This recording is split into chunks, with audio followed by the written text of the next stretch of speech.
আসসালামু আলাইকুম রহমতুল্লাহি ওয়া বারাকাতুহু।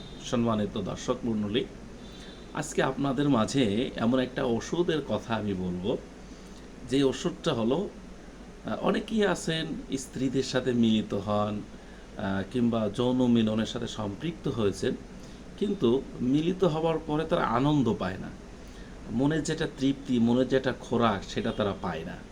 অথবা এমনও হতে পারে যে স্ত্রী কিংবা স্বামীর সাথে মিলিত হয়েছে কিন্তু অর্গাজম হচ্ছে না, অর্থাৎ তাদের মধ্যে যে বীর্যস্খলন, সে বীর্যপাতটা হয় না।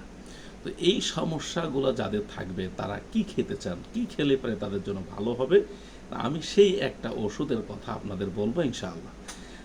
যাদের মধ্যে এই দুইটা সমস্যা দেখা দিবে, একটা হলো যে স্ত্রী কিংবা স্বামীর সাথে মিলিত হচ্ছেন কিন্তু আপনারা মনের মধ্যে তৃপ্তি পাচ্ছেন না, অথবা স্বামী কিংবা স্ত্রীর সাথে মিলিত হচ্ছেন কিন্তু অর্গাজম হচ্ছে না, আপনার ভিতরে বীর্যপাত হচ্ছে না, তখন আপনি হোমিওপ্যাথিতে একটা ওষুধ আছে, সেটা হলো যে ক্যালেডিয়াম সেগুইনাম।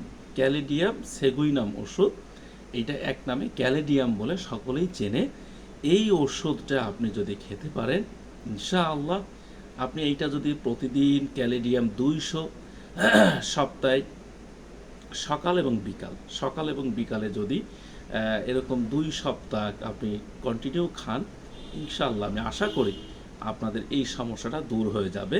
তবে এইটা খেয়াল করতে হবে, এই ঔষধটা তাদের জন্য বেশি ইফেক্টিভ হবে যে সকল ভাই কিংবা বোনেরা খুব অল্প, মানে ঘুমিয়ে যখন থাকেন, তাদের কিছু লক্ষণ আছে যে এনারা যখন ঘুমিয়ে থাকে তখন অল্পতেই জেগে যায়, হঠাৎ কোনো শব্দ হলো কিংবা কোনো আওয়াজ হলো, এই আওয়াজটাতে তারা জেগে যায়, ঘুম থেকে উঠে যায়।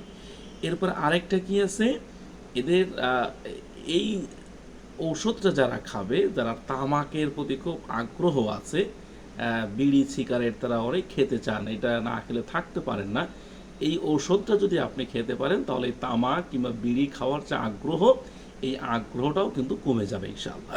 এরপর হলো যে গতি থেকে তারা ভয় পায়, অর্থাৎ কোনো আওয়াজ কিংবা দ্রুত গতিতে আপনি যাচ্ছেন, এই যে দ্রুত বেগে যাওয়া, অর্থাৎ গাড়ি অনেক দ্রুত বেগে যাচ্ছে, আপনি ভয় পাচ্ছেন, কিংবা উপর থেকে নিচে নামতেছেন, আপনি ভয় পাচ্ছেন, অর্থাৎ কোনো জিনিস বেগে, কোনো কিছু বেগে যখন চলে, দ্রুত গতিতে যখন চলে, সেই দ্রুত গতিতে চলাকে তিনি ভয় পান।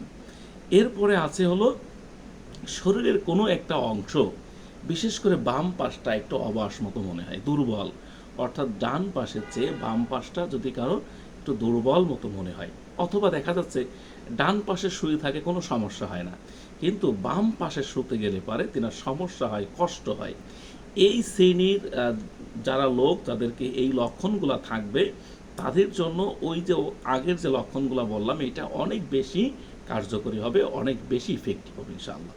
তো আসলে আপনারা চেষ্টা করুন, হোমিওপ্যাথির সাথে থাকুন, হোমিওপ্যাথি চিকিৎসা নিন। হোমিওপ্যাথি ঔষধ আর যাই করুক আপনাকে ক্ষতি করবে না, কিন্তু ভালো করবে। আপনি যদি নিয়মিতভাবে লক্ষণের উপর ভিত্তি করে যদি আপনি হোমিওপ্যাথি ঔষধ খেতে পারেন, ইনশাআল্লাহ আপনি অবশ্যই সুস্থ হবেন।